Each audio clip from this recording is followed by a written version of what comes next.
Have you not found Allah yet? Despite your long life, I don't need analogies to show you that Allah is real. You know nothing can come out of nothing, zero add zero makes zero, and certainly not a world of complexity, balance, order, and precise design. Whether the world was created as it is or it came out of a big bang, what caused the bang, what brought the point of singularity into existence at the beginning, and what moved it to expand? Do we believe that every tiny detail that happens in our lives has a cause? Every object a maker, every word a speaker, every crime a retribution. If you got hit, would you believe it was random chance? If I tapped a child on the shoulder, they would turn around to see who it was. Because it's built into us to know that behind every action is an actor. It's the height of stupidity to believe that everything in the universe that we see has a cause until we go back to where did the universe come from? And suddenly we turn off our common sense. We throw cause and effect out of the window when we use it for every single other thing. And then we look into the universe and we see that the sun is the perfect and only distance from the earth to warm us and not to burn us, and so that we can stay at a safe orbit distance away and not be pulled into the sun's orbit, which would destroy the earth.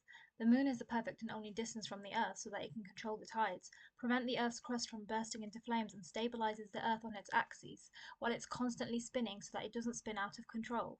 Every planet faces the risk of collisions from asteroids and space debris, except for Earth, that has in its orbit Jupiter, the protector planet, which is so large and placed in the perfect and only distance away that it could be from the Earth to pull all of the space debris and asteroids into its orbit through its large gravity. Our atmosphere is the perfect and only combination of gases that it could be to support life and to protect from harmful beams from space. Perfect and only. It's not really something that's random.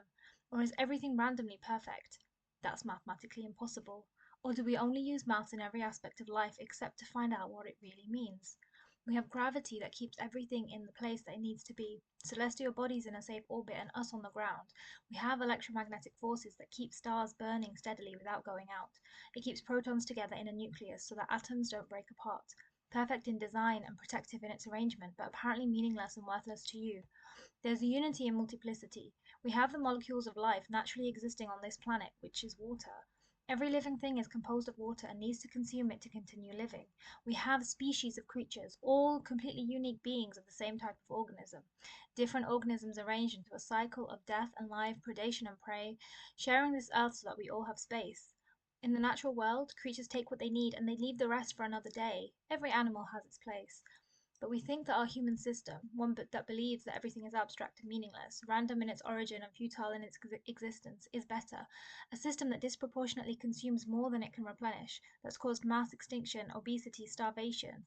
The funny thing is, we need things the natural way. We need sunlight for health and well being, and we need to be in nature's green. We get pleasure from doing good to others, and our brains heal from being surrounded with awe. But our human way is better, isn't it?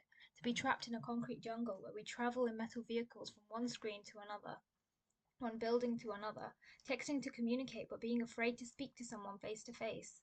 All living beings are composed of the same code, DNA, we are encoded for.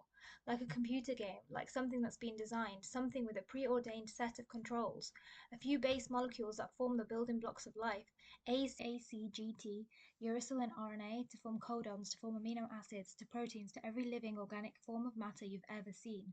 The creatures alive and those lost to history, such that 60% of you is shared with a banana and a chicken. Did you know that? I wonder what resemblance you bear. And in the small amount of coding genes, we get the explosive, expansive variation in human beings. 23 chromosome pairs and 8 billion unique human beings amongst the unimaginable number of organisms to ever exist. And even identical twins are different through their epigenetic processing. Except we're the coded creature with no coder, right? This flawless transcendent code can be random, while there's not another code, program, or software that we would ever accept as emerging from random chance. We have perfect design in the vast order of the universe and perfect design in the microscopic cell. We have systems within systems, a microcosm of organisms living within you, ecosystems of life living within the Earth, solar systems in orbit, galaxies in orbit. Is the universe in orbit? And what does it revolve around? What was there before it was, and what brought the single point into existence? What made it burst? What's it expanding into? Where is it all going to go when we implode or rip apart in the end? This is what science is talking about, and it's not taking us away from Allah. Not anymore, at least. The more we learn about it, the more we study, the more we actually get the information, the more it pushes us towards the fact that nothing makes sense without Him. We're the pinnacle of creation, we seem to believe, according to how we abuse the earth and we use its resources remorselessly. But we're all just from the same common ancestor. We think that a mix of amino acid structures in the water was zapped by lightning and life came to be, which is miraculous. More miraculous than a lot of the miracles I've heard about in religion. No matter how many ponds I might run an electric current through, life is not going to come to being.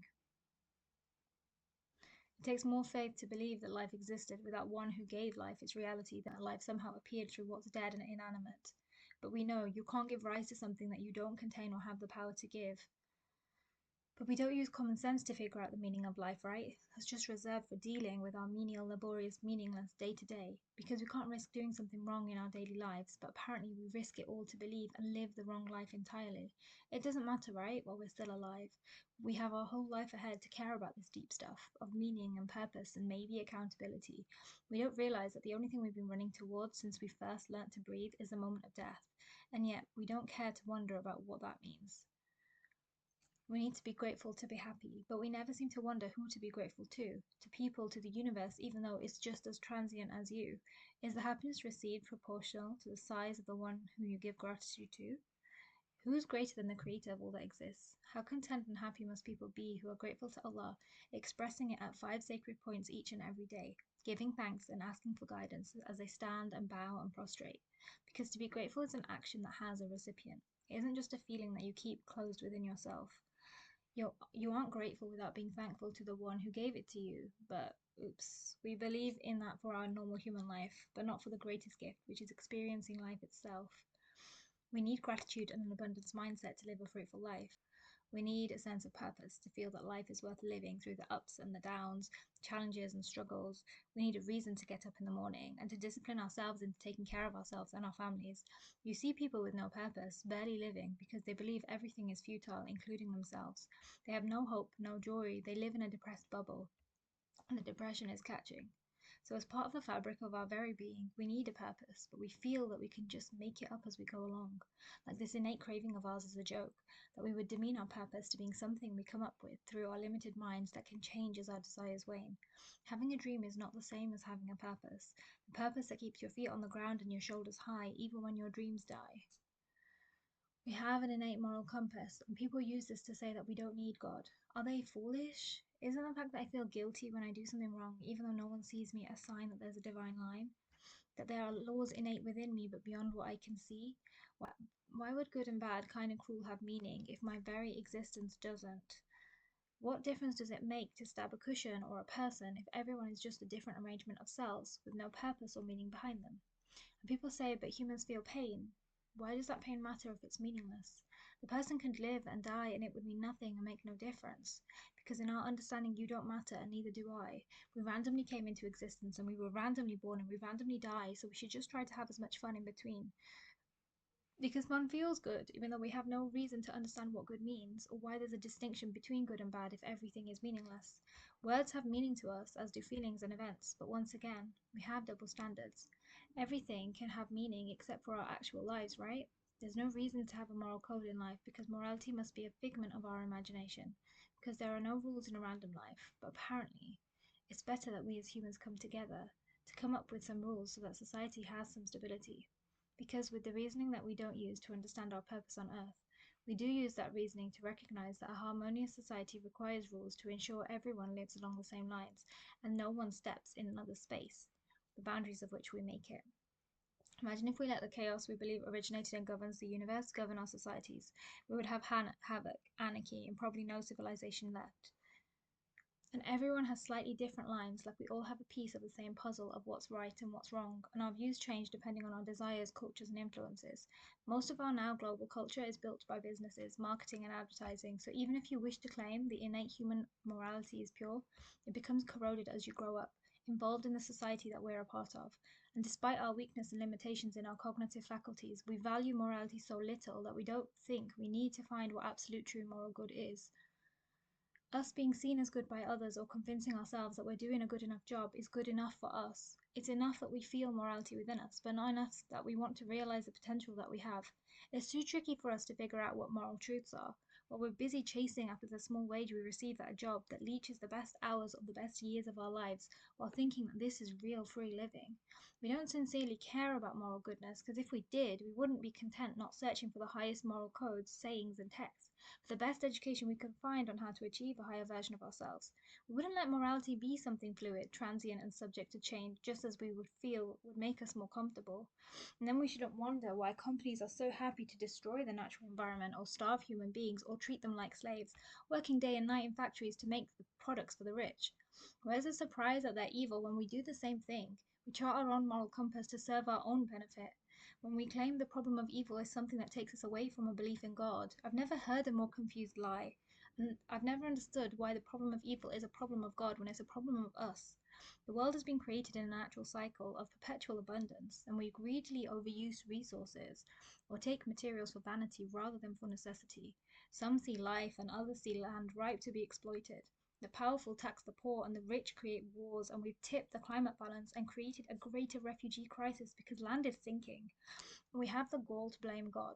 Humans create problems through the free will that God gave us to test us with, and instead of taking ownership over our own actions, and what happens when we manufacture morality instead of seeking absolute morality, we blame a God that we refuse to believe exists. And you can say, sure, what about natural disasters and kids with illnesses that are hard to cure?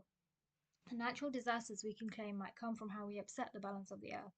Or maybe they do come at random. But does the one who made the earth in balance not have the right to show us what happens when that balance is tipped? Why do we believe that we have a right to be kept safe and sound, especially when we've made no effort to grow, to know God, or to have a relationship with Him? And why do we refuse to acknowledge the concept present in almost all religions that this temporary life is a place to test and build you? It's a transient life because it's a place of suffering and trial, because through that suffering the human grows and builds character. And I know people jump at the concept of suffering, but as with everything in life, we have parallels. When you exercise, why do you use resistance bands? Why do you feel pain as you exercise your muscles to a point where they're being used more than they used to? And they rip and they reform, and that's how you build your strength. And eventually you enjoy the burn because you know you're benefiting from it. Studying is hard and it takes focus, dedication, cutting out entertainment and social interaction, and sometimes it gives you headaches. And on top of it all, you have to take exams or give nerve-wracking presentations. Why do you have to be tried before receiving a qualification? It's to prove that you understand the lessons, to prove that you've indeed reached the next level. And if that's not enough, why do we have countless success gurus talking about the power that you get when you power through struggles? How it gives a person emancipation, mastery over the self. It means you can direct yourself to success wherever you are. In the words of David Goggins, greatness is on the other side of suffering. But some of us are so numb, we don't know what greatness feels like to be bothered to rise to the occasion of the challenges that we face in life. We don't have the drive to be brave enough to stand up in the face of pain and choose ourselves in the moment. We don't choose to be a better version of ourselves because it takes ultimate effort. But what we do choose is to crumble and die a little inside, to become miserable and defeated. So we need therapy to pick us up, and we rely on other people to help us move on, which I'm not knocking. Sometimes therapy is really necessary because you went through trauma that you can't process alone. But there's a reason why the mental health pandemic's taking place in countries of comfort and not countries of struggle. We've lost our resilience to the point that people cry over pronouns, and that was dominating social media. Suffering is where we have the chance to shine because, well, it might not make sense in a temporary world. If we only live once, then who can be bothered to suffer? Maybe it's a sign that we don't just live for this transient existence. Maybe our inclination for comfort and longevity is honored somewhere, but not in the world where success comes from a struggle.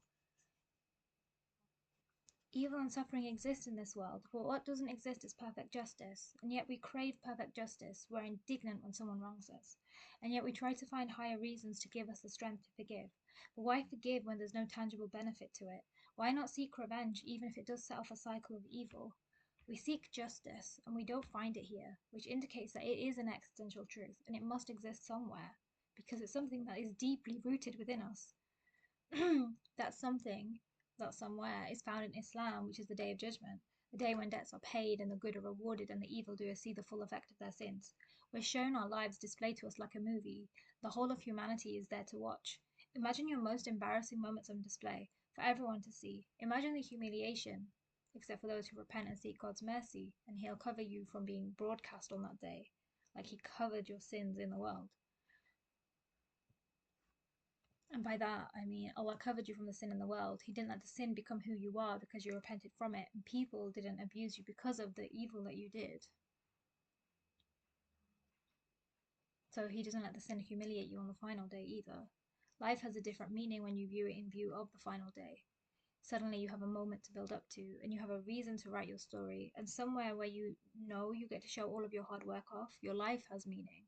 Because that day is where you get rewarded for what you've been chasing. We want our lives to mean something in history, and no matter how famous you were or whether you were a nobody that day, those who were raised are the ones who actually deserve it, not the rich or those who got famous through selling their bodies on the internet or those who profited on the backs of other people. The good are rewarded for their good, and the evil are given their dues, and everyone takes their actual rightful place. You seek perfection in the world. Why don't good people always get good endings? Why did Hitler get away with his crimes through suicide? Why did so many natives get secretly murdered and buried in mass graves in Canada only to be discovered today? Because this life was made to show us what we're made of. We get a lifespan to choose good or evil for ourselves, and then we're taken to a world that isn't temporary and we're sorted out in a just manner. This life is transient and it's hard. It's hard whether you believe in God or not, but you can believe that your struggles mean something or that you were just made to inhabit a futile, worthless existence. And like a slave, you suffer for no reason and you pull yourself through only to suffer again and receive nothing for all of your labor. It's just life, so you live it because you have no other choice. Maybe it's the smart ones that pop themselves off early. And yet, when we see a person unalive themselves, we think, what a terrible waste. Like we instinctively know that life is a gift. What a monumental sadness it is that this person couldn't see it and they wasted themselves. It's equally sad that you waste your potential when you're actually alive. You don't value struggle, so you never exceed yourself, and you move slowly when you could easily run to your goals. You don't ever meet the greatest version of you, breathing but spiritually dead, so the soul never rises and the mind never awakens to truths that connect you to everything that exists. You never align, you don't find that deep comforting peace in the soul. You force yourself to live a diminutive life where you drown in struggles, that with faith you'd have the tools to pick your way out of the darkness, but you tell yourself that life has no meaning and you suffer for no reason and nothing you build will ever last. And your brilliant, vibrant life force was all for a few minutes, and that will never be remembered. I have heard some people say that it's a selfish worldview to think that Allah and the afterlife should exist just because you think your life is great. But if you've ever truly lived where you're connected in the moment to yourself and to nature and the universe, and I tell you that on top of that, if you're connected to the creator of the universe, on top of all of this, and you're in a flow state and you're full of gratitude, everything that's coming at you is good because all you see is good, and life seems so huge and full and encompassing, and you know that everything is from God and God is good. I don't know how you can experience true life like that and believe it's transitory and meaningless. It's almost contrary to the experience of life itself that you believe it never mattered, and it's contradictory to work so hard for nothing at all. You make yourself meaningless, and you wonder why you struggle with gratitude and being hopeful. Why do you have mental health problems when all of your hard work amounts to nothing? Of course, you're going to have mental health problems. These beliefs we have around life seem antithetical to ever being truly positive in life. And evil shows me that there is a God because someone needs to bring those that wreak havoc on the earth to account, especially since justice is not found in the temporary world. Evil and pain is temporary, justice and accountability is reserved for eternity. There's nothing that would make people hold themselves in a more moral manner than a threat like this. After all of the madness we see in the news and on social media, I don't believe it can ever be claimed again that people are capable of governing themselves. People have different motivations, some through fear, some through hope, some through love, some through logic.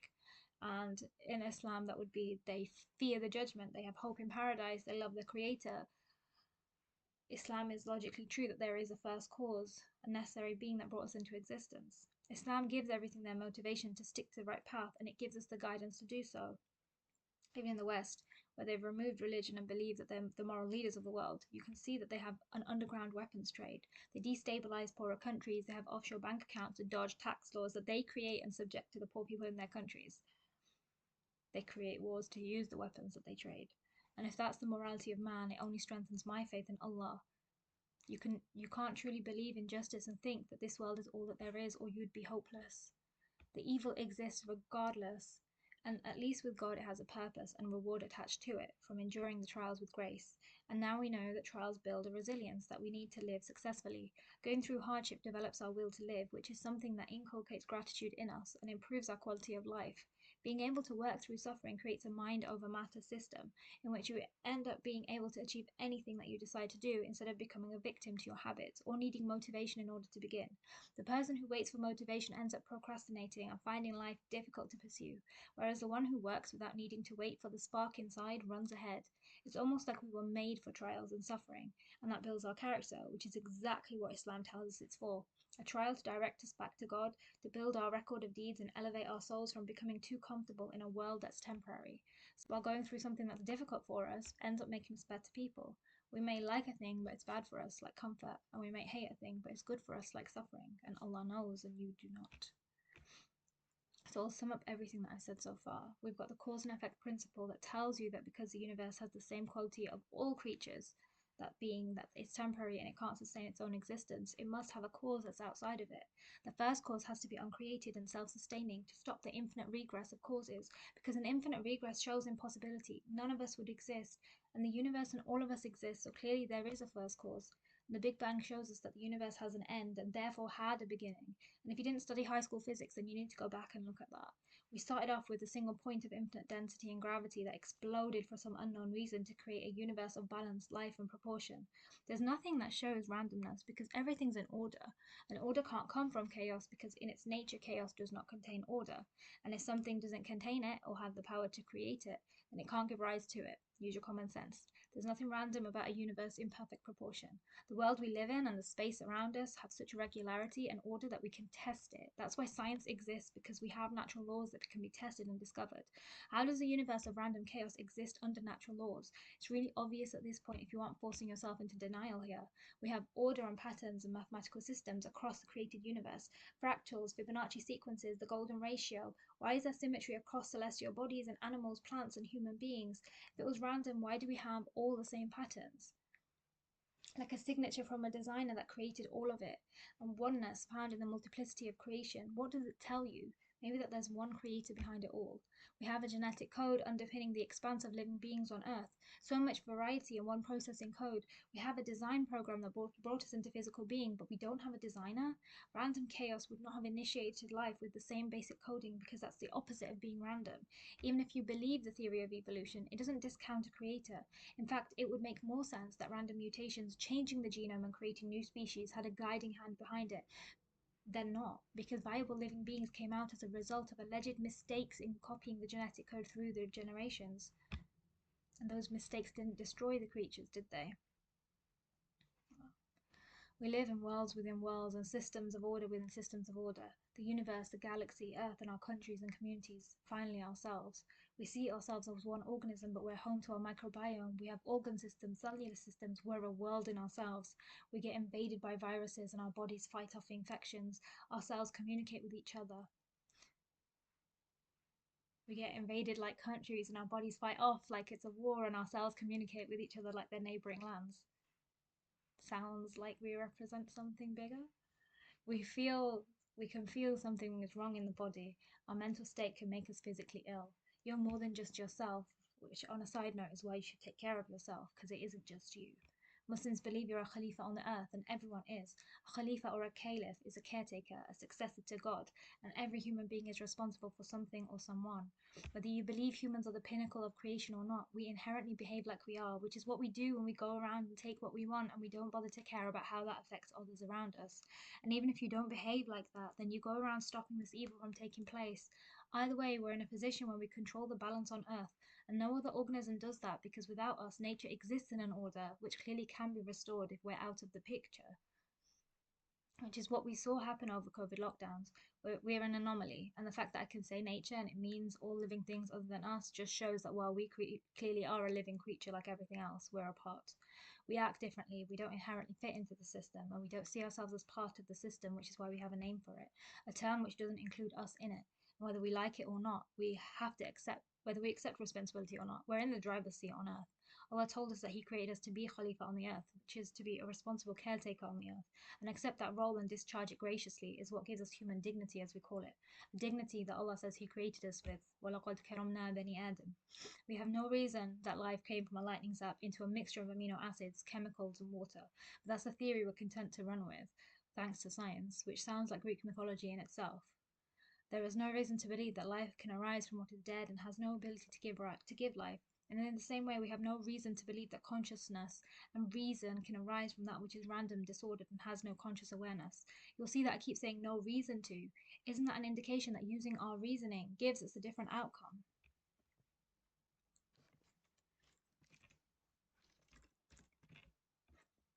Using the reason that we have should tell us that things which have no ability to give rise to something and don't already contain it can't give rise to it. Use your reason to work out where it came from. Don't devalue it by pretending it can come from random dead disorder with no purpose, reason, or rhyme behind anything. We need to be grateful to be happy, and Muslims are taught that blessings come through gratitude. Being grateful is the truest expression of life and faith. We need to be recognized for our work. We have a moral compass that we feel scandalized to disobey. We need a purpose for life to feel worth living. For a community, for family, or a couple to succeed, they need common values, if not goals. Beliefs matter.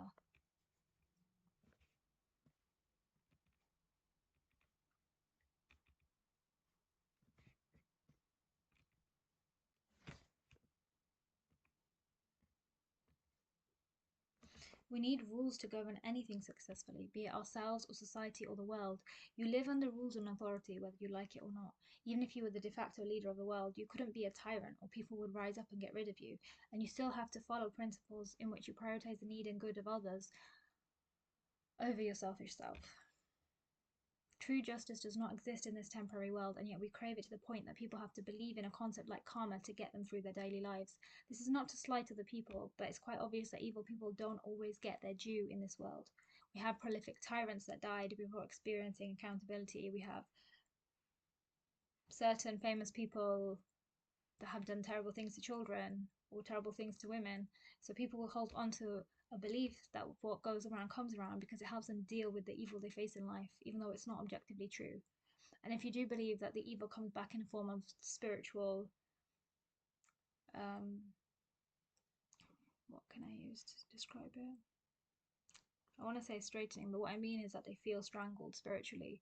They feel like they are constantly running, they're never at peace, they're never content. You have to believe in spirituality and a spirit, and you have to believe in something behind the spirit. You have to believe in morality. You have to understand that there's a secret unseen world, and then you have to somehow believe that there is something that tells you how to live with that unseen. That in itself tells you that you need something. You need some sort of religion. You need some sort of understanding of what this unseen world is, because then you can't be like a material atheist, like, which is what common atheists are, is that they only believe in the seen world. The arguments of atheism don't line up with you because you believe in a hidden world, which is what religious people believe in too. Suffering at the hands of life's challenges build us into a stronger, more resilient person with a more expansive worldview. Because if we have the right mindset when we're afflicted with an issue, we know how to deal with it. Islam actually teaches Muslims this very concept, to attribute the disaster to a plan of God. Inna lillahi wa inna ilayhi raji'un. We're taught to say this at the striking of a calamity, to be grateful that it's not a crisis of faith or a worse crisis. Both of these practices build resilience and gratitude, and they tilt a person to a growth mindset which helps them build out of the crisis. It's impossible for people to be objective. We have needs and limited experiences which cause bias and selfishness. We have weaknesses which give us more limitations, so our man-made systems have limitations in accordance to the limits of those who built them. As a result, we have inequality and injustice on the earth. And who's to say what is justice and what's not? The same legal proceeding might affect one person with little annoyance or make another suicidal. How do we have the impartial judgment or foresight to discern what to do? The answer is that we don't. We can learn based on life experience and do our best, but the human's inherently fallible no matter how hard they try. Yet God has wisdom and absolute knowledge of what He designed and what's best for them. But the human execution of divine law will be as weak as the one that exercises it. Divine law simply makes the foundation of the law objective and gives us eternal principles through which we end up finding our way.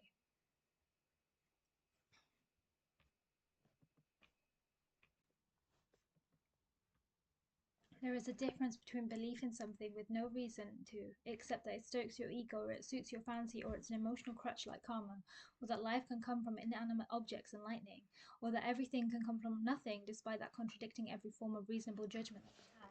Belief in God, and more specifically Allah, is not based on imagination or desire. Rationally, it makes sense that something all powerful, all knowing, with creative ability, and by that I mean that you can bring something out of nothing. And while you're not being created yourself, you're not subject to the laws and limitations that govern created beings, with a will to make things happen that is living, and by living I mean eternal, no beginning, no end, but eternally living in order to give life to temporary beings like us. This being created everything with natural laws and order, processes that can be scientifically analysed, a morality that's inbuilt to draw us to find a purpose, a desire for good to be done to us in return for good that we do, a search to be content in ourselves and our existence, and through all of this to find what the truth behind our existence actually is, ultimately to find Him. Finding God means we find out the truth about our existence, and that's how we find our real selves. You don't know yourself without knowing why you exist, where you came from, and who you came from. And there's a very simple reason why I believe in Allah and not any other god or religion. Allah is not a man or a woman or an animal or an inanimate object, not an idol, not the moon, not the sun, not another celestial body, not a concept or the Kaaba or inside the Kaaba or inside the universe itself. Allah is a unique word in Arabic which has no gender, no number. It can be drawn from the root words al-ilah, which means the God, the one worthy of being worshipped, from a word that represents the highest form of beneficial love, wilah, and comes from root letters used to soothe the heart, lam and ha and alif.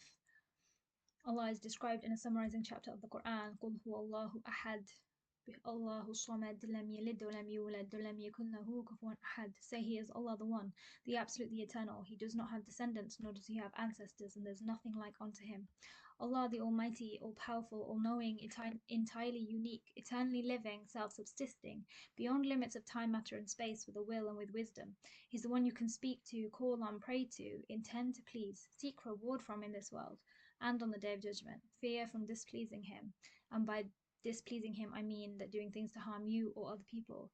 Have hope in Him to help you on your journey to improve yourself and your life. He's the truth behind the confusing world, the enduring one you can rely on through the troubles of life, because whatever He's written for you is always in your best interest.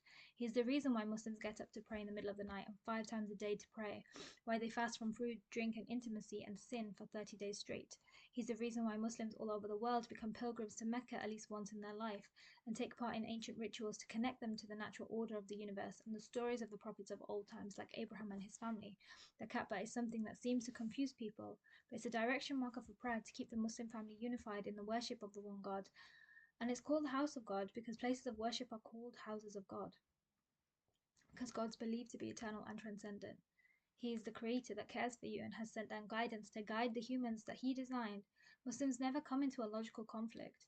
He's the first cause of the universe and the intelligence behind the design, the one who keeps the natural world in order, the all-wise who designed the logical order and gave you the ability to reason, the ever-living with neither a beginning nor an end that brought life into being, the one who created so that there would be devotion to the one that you're eager to be grateful to. That's why you need to be grateful.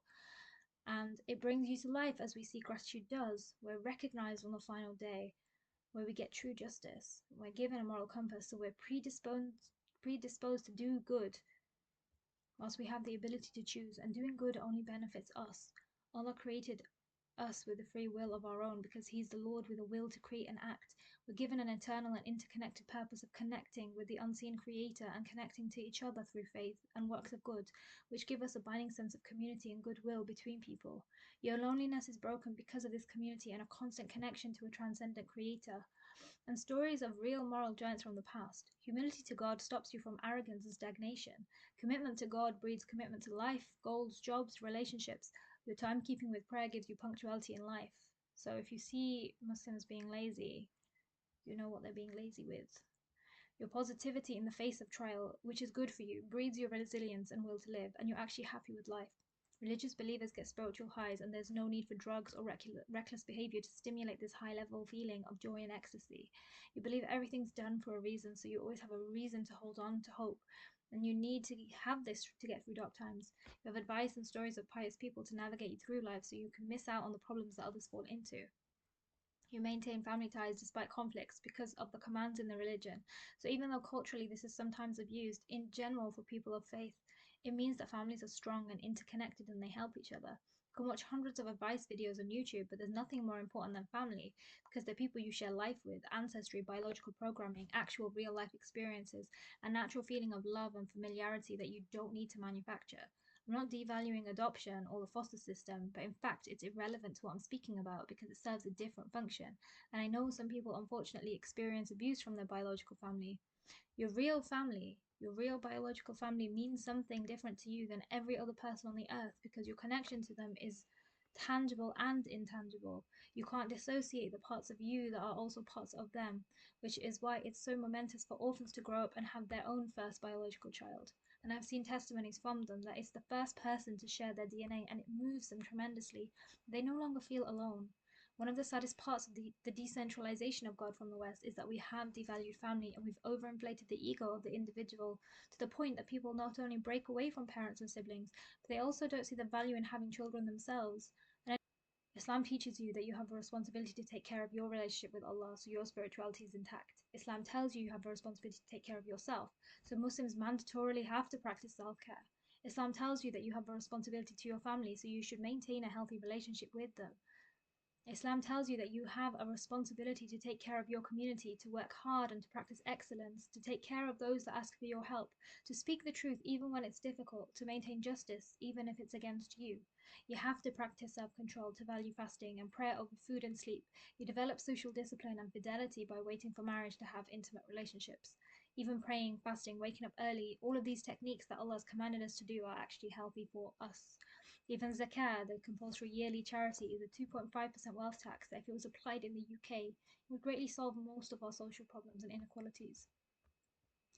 Allah makes sense as a creator because He's the first without a beginning and the last without an end, the apparent and manifest in His actions, like creating, blessing, taking life, answering prayers, and hidden in His essence, meaning we can never encompass God because He created our minds, so how can we encompass that which is necessarily beyond them?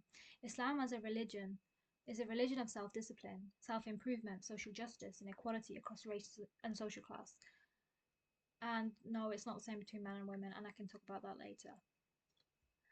A religion of intrigue and discovery because all knowledge leads back to God and a greater awareness of Him. And that's the religion that serves the human of our time because it's the religion of our time. And it's the last installment of guidance from God to the human race. And you might ask, well, why is it the last? And I'd say, well, all we can see from how we've treated the planet, from all the wars that are going on, we've passed critical checkpoints on global temperature. We are getting to the end game. It makes perfect sense that this is the final guidance because soon the world will be so tumultuous that we don't have time to learn new guidance.